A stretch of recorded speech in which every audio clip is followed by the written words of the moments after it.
오늘은 본문 말씀으로 하나님을 기쁘시게 하라라는 제목으로 하나님 말씀 전하도록 하겠습니다. 여러분, 하나님은 살아계십니다. 많은 그리스도인들이 예수님 믿고 신앙생활하면서 하나님이 살아계시다, 그 하나님이 전능하시다라는 사실을 잊어버리고 살아갑니다. 그냥 성경책 속에 갇힌 하나님, 그냥 여기서 예배드리고 세상에서는 하나님을 인식하지 못한 채 나의 노력과 나의 열심과 그냥 내가 어떻게든 해보려고 하는 그 모습으로만 살아가면서 신앙과 삶이 동떨어져서 하나님이 살아계신지 죽은지 교회 다니는 것 외에는 아무런 그런 하나님의 살아계심을 경험하지 못하는 수많은 그리스도인들이 있습니다. 이게 바로 죽은 신앙이에요.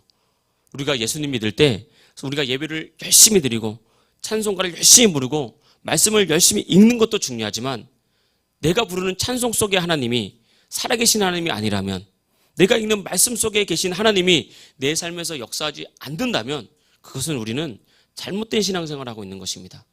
그래서 우리는 항상 내가 언제 어디서 무엇을 하든지 하나님은 살아계셔서 나를 도우시고 나를 이끌어 가시고 나에게 복 주시는 분이다, 이 사실을 믿고 신앙생활을 해야 되는 것입니다. 그 안에서 기적이 나오고 축복이 나오고 은혜가 나오는 것입니다. 특별히 하나님은 이렇게 살아계실 때, 우리가 신앙생활 할 때 하나님은 어떤 사람을 기뻐하냐면 하나님을 기쁘시게 하는 사람을 하나님은 기뻐하십니다. 그래서 우리 2026년도를 시작하고 기도하고 예배드리면서 이런 생각을 할 수 있어야 됩니다. 내가 2026년도에는 무엇으로 하나님을 기쁘시게 할까?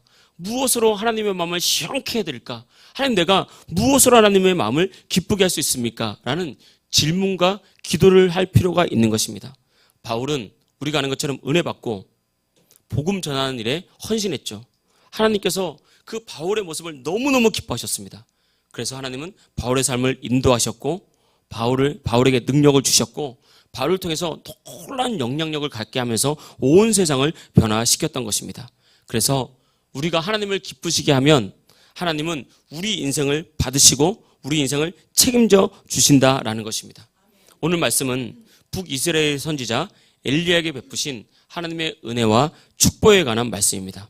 엘리야가 선지자로 활동하던 이 북이스라엘의 시대의 왕은 아합 왕이었습니다. 아합은 이전에 어떤 왕보다도 하나님 보시기에 악한 왕이었다라고 성경이 말하고 있습니다. 아합은 그렇게 하나님 보시기에 악한 길을 걸어갈 때 결혼한 사람 중에 한 사람이 이세벨이었어요.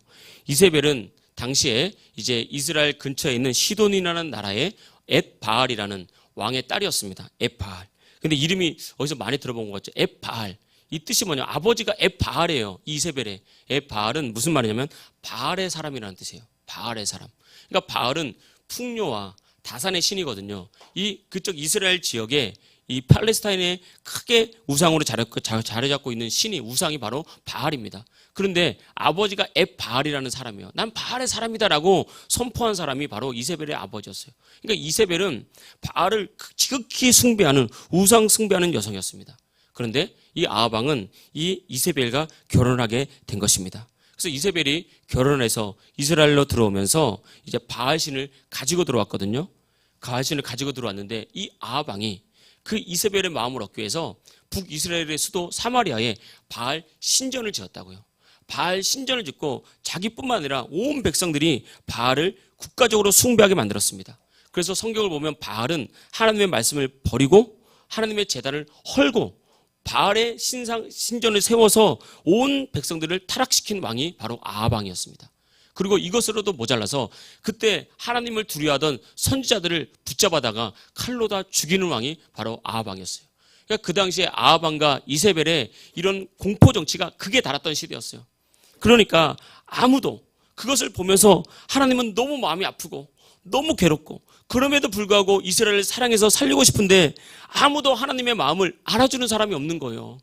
이 공포정치 앞에서, 바알과 이세벨의 칼 앞에서, 절대 권력 앞에서 하나님을 위해서 나서는 사람들이 아무도 없었어요. 나섰다가는 죽을 게 뻔히 보이기 때문에 아무도 아합 왕과 이세벨을 향해서 당신은 지금 죄 짓고 있습니다, 하나님의 심판이 임할 것입니다, 회개하고 돌이키십시오, 이렇게 말하는 사람이 아무도 없었다는 것입니다.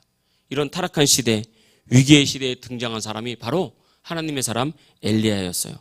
우리가 왜 엘리야가 쓰임 받았는지 우리가 이 배경을 보면 알 수가 있는 것입니다. 엘리야는 아합에게 가서 담대히 말했습니다. 왕이시여, 내 말이 없으면 수년 동안 이 땅에 비도 이슬도 있지 않을 것입니다 라고 말했다고. 이 말은 다시 말하면 당신이 하나님을 버렸으니 하나님도 당신을 버렸습니다. 회개하고 돌이키십시오. 이 말이라고. 이 문맥적으로 이게. 그래서 그렇게 담대히 선포했어요. 대단한 용기죠. 하나님의 영광을 위해서, 하나님을 기쁘시게 하기 위해서 자신의 인생을 내어놓는 용기와 결단이 이 엘리야에게 있었던 것입니다. 자신의 생명을 완전 하나님께 맡긴 거예요. 내가 아합과 이세벨의 칼에 죽더라도, 앞선 순교했던 선지자들처럼 내가 죽더라도 나의 삶을 하나님께 드리겠습니다라고 했던 대단한 결단이 이 엘리야에게 있었던 것입니다. 엘리야가 위대한 하나님의 사람으로, 능력의 종으로, 축복과 기적의 종으로 쓰임받았던 근거가 여기에 있어요. 어느 날 갑자기 엘리야가 하나님의 사람이 된 것이 아닙니다. 엘리야는 모든 사람들이 하나님의 고통스러워하고 아파하고 하나님이 울고 있는 그 하나님의 마음을 다 외면하고 모른 척할 때 엘리야는 하나님의 마음을 외면할 수가 없었어요. 지금 이 모습을 보면서 하나님 너무 아파하겠구나. 이 모습을 보면서 하나님이 너무 근심하겠구나. 그래서 엘리야는 자기의 인생에 집중한 사람이 아니었고 하나님을 기쁘시게 하기 위해서 하나님께 집중한 사람이었어요. 우리가 이런 모습이 필요합니다. 우리가 하나님께 쓰임받기 위해서는 지금 나의 삶에 파묻혀서 어떻게 하면 무엇을 마실까, 무엇을 입을까, 무엇을 먹을까, 어떻게 하면 나를 성공시킬까, 이게 아니라 하나님의 마음에 우리의 마음을 딱 집중시켜야 되는 거예요. 그렇게 우리의 삶을 하나님께 드리고 하나님의 기쁨을 해서 살아가면 하나님께서 우리를 꽉 붙잡고요, 나머지는 하나님께서 책임지신다는 것입니다. 이것이 바로 엘리야의 신앙이었다는 것입니다. 그리고 아합과 싸우면 엘리야도 큰 위기와 어려움이 오는지를 알았죠. 이미 알면서도 하나님 앞에 자신의 인생을 내려놓은 사람, 그 사람이 바로 엘리야였다는 거예요. 하나님은 이 하나님을 사랑하는 엘리야의 중심과 그 마음을 보았습니다. 그리고 기뻐 받았습니다. 할렐루야. 이것이 바로 하나님께서 오늘 우리에게 정말 새로운 2026년도를 시작하면서 너희 인생을 복되게 할 텐데 나를 기쁘시게 하는 그런 신앙생활을 살아라 라고 말씀을 하고 있는 것입니다. 그런데 참 놀라운 것은 이때부터 하나님께서 일하기 시작했다고요. 과거에는 모든 선지자들이 이 무참하게 이 아합과 이세벨의 칼 앞에 죽었다면 이때부터 하나님께서 일하시는데 하나님께서 일하시면서 엘리야를 인도해 가고 엘리야를 공급하는 거예요. 그러니까 우리 삶에도 하나님께서 언제 일하십니까? 하나님께 일하는 순간이 있다고요. 우리가 하나님께 예배하고 기도하면서 여전히 세상 것을 찾을 때는 하나님 딱 침묵하고 있어요. 적당히 타협할 때는 하나님이 일할 수 없는 거예요. 우리가 온전해질 때, 우리가 삶의 중심이 온전히 주님께 드릴 수 있을 때 그때 일하거든요. 하나님은 언제 일하시냐면 내 삶을 하나님께 온전히 맡길 때 그때부터 일을 하는 거예요. 나의 생각 내려놓고, 나의 계획 내려놓고, 나의 인생 하나님 앞에 내려놓고, 하나님, 내 인생은 하나님께 달렸습니다. 나의 가정과 자녀와 사업과 나의 미래와 모든 것은 다 하나님께 달렸습니다 라고 내려놓고 하나님께 맡기고 온 마음을 하나님께 쫙 집중하면서 하나님의 영광을 해서 살아가기 시작할 때 그때부터 하나님은 우리 삶에서 일하기 시작하는 거예요. 그래서 여러분 하나님께 맡기고 예배하고 맡기고 기도하고 맡기고 주님 앞에 나오십시오. 그러면 하나님께서 완벽하게 일하시기 시작할 줄 믿습니다. 우리가 이 땅을 살아보면 내가 열심히 했는데 잘 안 될 때가 있죠. 그때 많은 사람들이 내가 열심히 했는데 왜 안 될까라고 괴로워하면서 결과에 집착하고 더 열심히 해야 된다, 더 노력해야 된다라고 말하거든요. 여러분 그렇게 인생을 살면 안 됩니다. 내가 열심히 했는데 안 됐잖아요. 물론 자기 자신을 반성하는 모습은 필요하겠지만 결과를 받아들이고 맡겨야 돼요. 맡겨야지. 안 그러면 이렇게 살면 인생 병납니다. 하루하루가 괴로워요. 하루하루가 불안하단 말입니다. 맡기고 그 맡긴 상태에서 다시 한번 최선을 다하면서 살아가는 겁니다. 하나님께서 인도하셔야 된다는 것을 받아들이는 거예요. 그래서 여러분 우리가 이런 결심이 필요합니다. 하나님 2026년도에 하나님의 뜻대로 하나님을 위해서 살기로 결단했습니다. 그때 많은 대적이 있을 것입니다. 주님 나에게 주신 이 말씀, 이 약속, 이 비전 위에 살아갈 때 온전히 주님 맡기고 살겠습니다. 안 돼도 맡기고 기도하고 살겠습니다. 이런 모습이 우리 속에 필요하다는 것입니다. 여러분 그래서 여러분 2026년도에 여러분에게 주시는 하나님의 감동을 꼭 받으십시오. 특별히 신년에 5일 동안의 예배 가운데 계속해서 주제를 가지고 우리가 예배하고 있잖아요. 복되고 복되리라. 이 제목을 적고 말씀을 적고 묵상하면서 이런 꼭 말씀을 이루시길 축복합니다. 이게 말씀을 이 메모하는 게 왜 중요하냐면요. 저도 어디 가면 집회 가면요. 말씀을 꼭 메모를 합니다. 여러분 뭐 이거 의무는 아니지만 근데 제가 말씀을 메모하는 이유가 있어요. 이 예배를 준비하고 말씀을 준비할 때는 기도를 하잖아요. 마치 사도 바울에게 성령의 임재가 있고 기름 부으심이 있을 때 그의 앞치마에도 기름 부음이 있었던 것처럼 말씀을 메모하고 잘해서 그거를 노트를 해서 읽잖아요. 읽고 또 읽고 또 읽습니다. 그럼 그때 기름 부으심이 그때 은혜가 다시 채워집니다. 제가 작년에도 나이저를 갔다 왔잖아요. 나이저를 갈 때 제가 이제 노트를 한 권 준비해가지고요. 계속 메모를 하고 쓰고 읽고 지금도 쓰고 수십 번 읽고 수십 번 읽고 또 읽고 또 읽고 메모 또 하고 있습니다. 왜? 그 속에 기름 부으심이 있어요. 은혜가 있어요. 그래서 여러분 말씀을 들을 때 그냥 듣고 흘려보내지 말고 이 말씀 가운데 주님께서 나에게 어떤 메시지를 주셨는지 이 말씀 중에 내가 무엇을 변화시켜야 될지 어떤 사명과 비전을 가지고 나가야 될지 그것을 딱 붙잡고요. 말씀을 읽고 묵상하고 그 말씀 붙잡고 기도하면 하나님께서 반드시 그 말씀을 이루어주시고 우리 안에 큰 은혜를 줄 믿습니다. 여러분 이렇게 엘리야도 자신의 인생을 주님께 맡기고 담대히 나가서 말했잖아요. 내가 말하지 않으면 이 땅에 비도 이슬도 내리지 않을 거다라고 자신의 삶을 맡기고 헌신했습니다. 그런데 우리가 알아야 될 것은 우리가 결심했다고 해서 그냥 시온의 대로가 쉽게 열리는 것은 아니라는 것입니다. 그때 아합이 나타나서 우리를 공격할 수 있습니다. 이세벨 같은 대적이 나타나서 우리를 두렵게 할 수 있어요. 그래서 우리는 그때부터 이 다음부터 하나님께서 어떻게 엘리야를 인도하셨고 역사하셨는지 살펴봐야 됩니다. 그래서 첫 번째 이렇게 하나님께 헌신된 인생, 하나님을 기쁘시게 하기 위해서 자신의 삶을 드렸을 때 엘리야에게 어떤 은혜가 나타났냐면 17장 2절입니다. 제가 읽겠습니다. 여호와의 말씀이 엘리야에게 임하여 이르시되 드디어 하나님의 말씀이 엘리야에게 임했습니다. 이게 참 중요한 것입니다. 말씀이 임하는 것, 말씀이 오는 것. 왜냐하면 이 말씀이 생명이고 능력이고 이 말씀이 길이기 때문에 그렇습니다. 그래서 시편 기자는 말했습니다. 주의 말씀은 내 발의 등이요 내 길의 빛입니다. 여러분의 인생을 밝게 비춰서 어디로 가야 될지 알게 만드는 것, 그것은 오직 하나님의 말씀밖에 없습니다. 성령님도 우리를 감동하실 때 말씀을 근거로 감동하시지 말씀을 벗어나서 감동하는 게 아니에요. 그래서 말씀이 왔다는 것은 하나님께서 우리 삶을 조명하고 있다는 거예요. 내가 어떤 선택을 해야 될지 알려주시는 것이고 내가 어떤 길을 가야 될지 알려주시는 거예요. 문제는 이 말씀이 들리지 않습니다. 왜 들리지 않냐면 내가 내 생각으로 똘똘 뭉쳐있기 때문에, 내가 내 계획을 100% 완전히 짰기 때문에, 내가 이미 결정을 하고 주님께 도움을 요청하기 때문에 주님의 조명하심이 들리지 않고 말씀이 들리지 않는 거예요. 여백이 있어야 됩니다. 여백이. 목회를 하다 보면 많은 사람들이 고민과 또 어떤 진로나 어떤 길을 선택할 때가 있잖아요. 얼마나 고민이 되겠습니까? 근데 많은 분들을 보니까 내가 충분히 생각하지만 또 노력하지만 다 결정을 하고 주님께 나온단 말입니다. 다 결정을 한 상태에서 하나님께 도움을 요청하지 결정하기 전에 하나님 어떤 길이 하나님께서 더 원하는 길입니까? 어떤 길이 하나님께서 더 기뻐하시는 길입니까? 라고 잘 묻지 않는단 말이에요. 우리가 목적이 이끄는 삶 하잖아요. 이 첫 번째 여러분 목적이 이끄는 삶은 한 석 장씩 되는 짧은 겁니다. 근데 반드시 여러분 진지하게 읽고 묵상을 해야 돼요.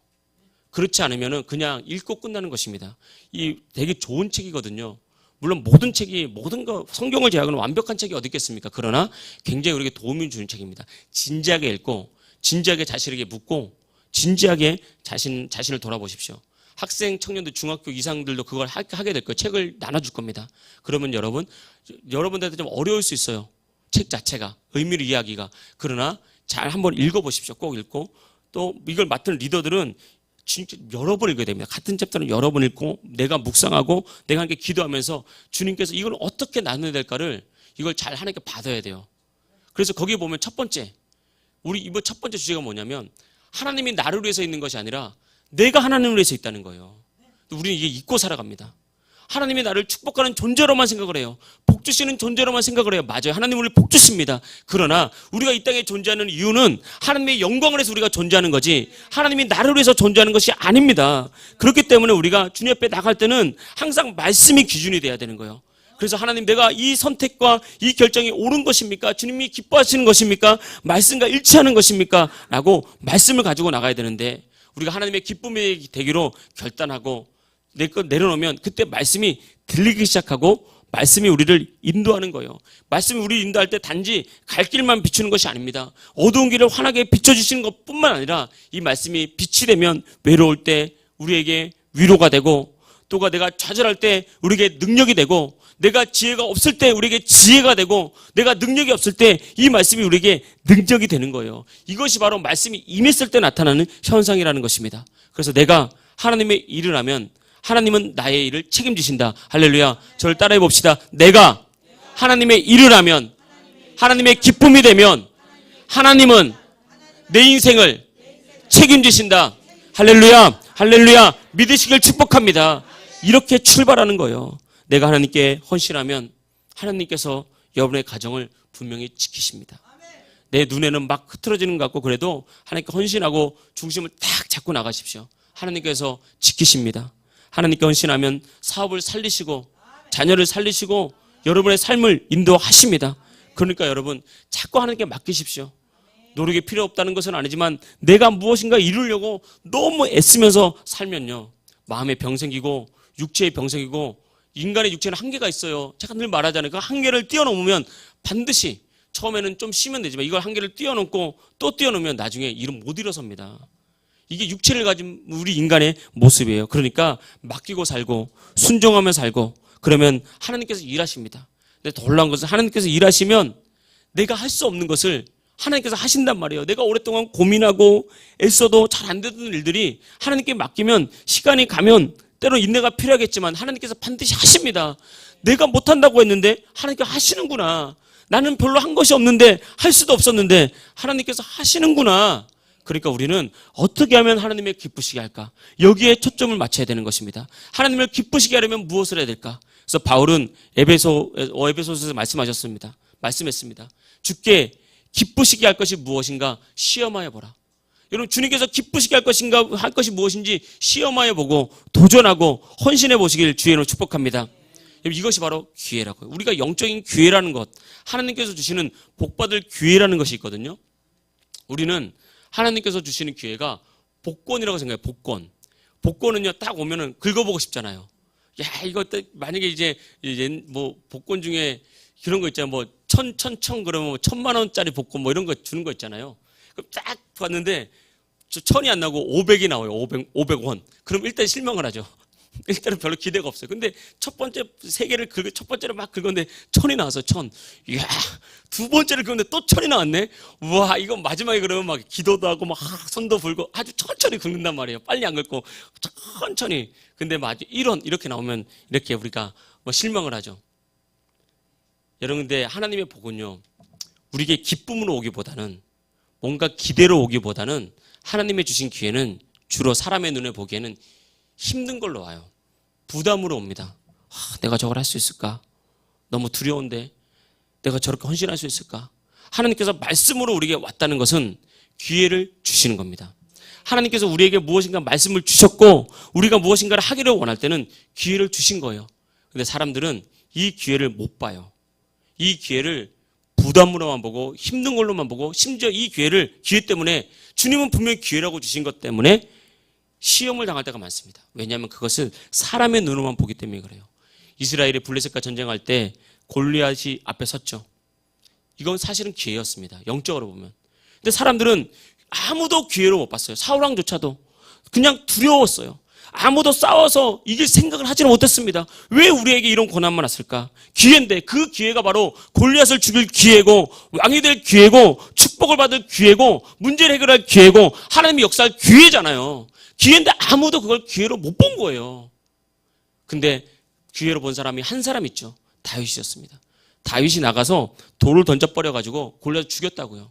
이 기회를 살리니까 다시 왕이 됐잖아요. 이 왕이 될 기회가 골리앗이라는 고난으로 온 겁니다. 축복받을 기회가 이 부담과 두려움이라는 기회로 온 거예요, 이게. 근데 아무도 그걸 못 봤어요. 시험 들고 낙심하고 절망하고 왜 저렇게까지 해야 되나 이런 생각을 했다고요. 그런데 다윗은 딱 봤습니다. 하나님께서 이제 나의 믿음을 통해서 일할 순간이다. 그리고 그 기회를 붙잡고 순종했더니 다윗의 돌멩이가 뭐라고? 여러분, 다윗의 물맷돌 때문에 골리앗이 쓰러진 것이 아니잖아요. 다윗의 물맷돌 위에 하나님의 능력이 임한 것입니다. 이것이 바로, 그래서 이것은 우리가 할 때 이거 아무것도 아닌데, 그냥 어떨 때 평소에 늘 해왔던 건데 과거에는 안 됐던 건데 하나님의 능력이 임하면 되기 시작하는 거예요. 열리는 것입니다. 이것이 바로 우리가 가야 되는 거예요. 성령님은 항상 우리에게 이런 많은 기회를 주십니다. 복받을 기회로, 복받을 방향으로 우리 이끌어간다는 거예요. 그때 여러분, 그 방향이 힘들다고 눈으로 보고 포기하지 마십시오. 기회입니다.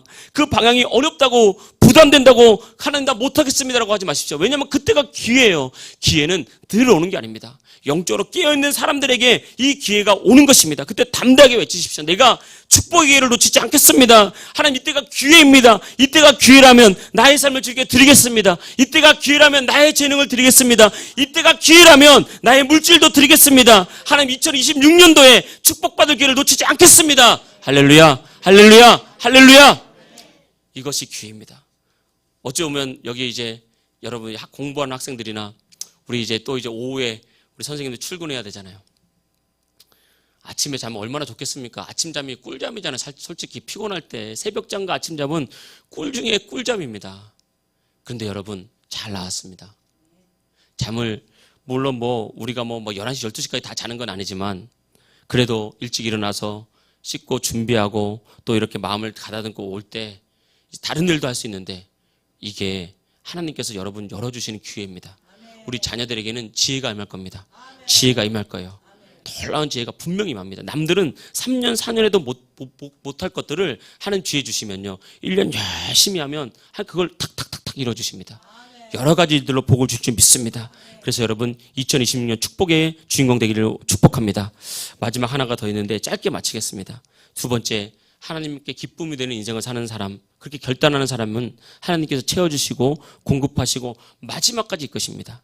아합은 많은 선지자들이 칼로 아합이 죽였기 때문에 엘리야가 이렇게 아합에게 나가서 큰 소리 쳤을 때 많은 이스라엘 사람들이나 주변의 사람들은 큰일 났다, 엘리야도 죽겠구나, 피바람이 불겠구나, 그렇게 생각을 했을 거예요. 그런데 정반대의 일이 일어났습니다. 엘리야의 말처럼 비가 오지 않는 거예요. 새벽이면 이슬이 맺혀야 되는데 이슬이 맺히지 않는 거예요. 그걸 보면서 아합과 이세벨이 이건 뭔가 다르다, 엘리야는 뭔가 다르다라는 것을 알게 되었을 것입니다. 그때 하나님은 엘리야를 그릿시냇가로 숨어들게 만들어서 거기서 물을 마시게 했고 까마귀를 통해서 먹을 것을 공급해 주셨어요. 두 가지 해석이 있죠.